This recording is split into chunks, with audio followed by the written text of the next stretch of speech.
Assalamualaikum warahmatullahi wabarakatuh. Dan hai manis, pernah nggak?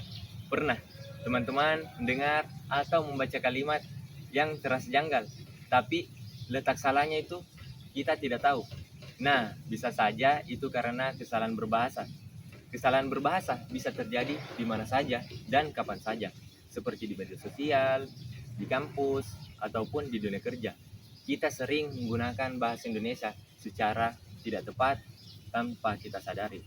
Padahal sebagai warga negara Indonesia, kita sebaiknya menggunakan bahasa Indonesia yang baik dan benar sesuai dengan kaidah yang berlaku. Nah, di video kali ini saya akan membahas mengenai kesalahan berbahasa yang sering terjadi dalam kehidupan sehari-hari. Mulai dari kalimat ejaan, kalimat kata, hingga struktur kalimatnya. Yuk kita bahas satu persatu. Sebelum itu, izinkan saya perkenalan diri. Perkenalkan, nama manusia ini Muhammad Nabil Isdihar dengan NIM 250607502002. Lanjut, sekarang masuk ke bagian bentuk-bentuk dan contoh kesalahan berbahasa. Yang pertama ada kesalahan ejaan. Banyak orang masih keliru menulis kata depan di dan ke. Misalnya, menulis di rumah atau ke sekolah. Padahal seharusnya di rumah di spasi dan ke sekolah di spasi juga. Ingat, kalau di atas ke menunjukkan tempat, maka penulisannya harus dipisah. Sedangkan kalau menjadi awalan seperti dimasak atau kerjakan, baru ditulis menyatu. Lalu, kesalahan kedua adalah penggunaan kata yang tidak tepat. Misalnya, penggunaan kata daripada untuk membandingkan dua hal yang bukan perbandingan langsung. Contohnya, ayo kita makan daripada kelaparan.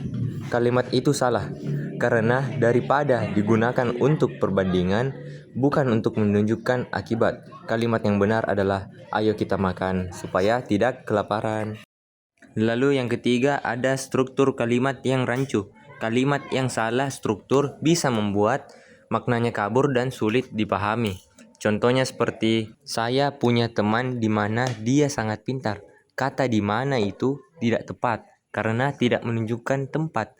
Seharusnya diganti menjadi, saya punya teman yang sangat pintar. Lalu yang terakhir, pengaruh bahasa gaul dan bahasa asing juga sering menyebabkan kesalahan berbahasa.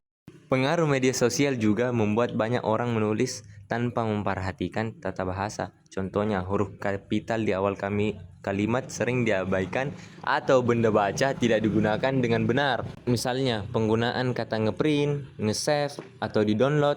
Kata-kata tersebut sebenarnya tidak baku. Dalam bahasa Indonesia yang benar, seharusnya kita mengatakan mencetak, menyimpan, dan diunduh.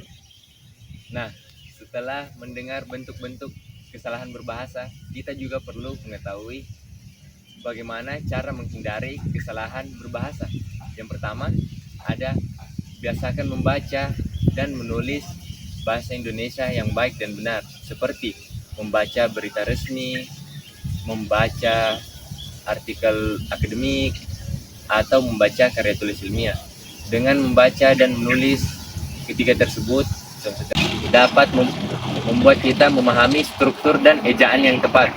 Lalu yang kedua, ada pelajari dan pahami kaidah EYD atau ejaan yang disempurnakan. EYD adalah ejaan yang disempurnakan atau bahasa resminya bahasa Indonesia. Kita dapat menemukannya di versi digitalnya. Banyak versi digitalnya yang gratis. Jadi tidak ada alasan untuk tidak belajar atau tidak memahami kaidah ejaan yang disempurnakan bahasa Indonesia. Lalu yang ketiga ada kurangi penggunaan bahasa gaul dalam situasi formal. Boleh menggunakan bahasa gaul dalam kehidupan sehari-hari, tapi saat menulis tugas kuliah, surat resmi, atau berbicara di depan umum, sebaiknya menggunakan bahasa yang baku agar pesan kita lebih jelas dan lebih tersampaikan dan lebih profesional. Lalu yang terakhir ada pengecekan ulang.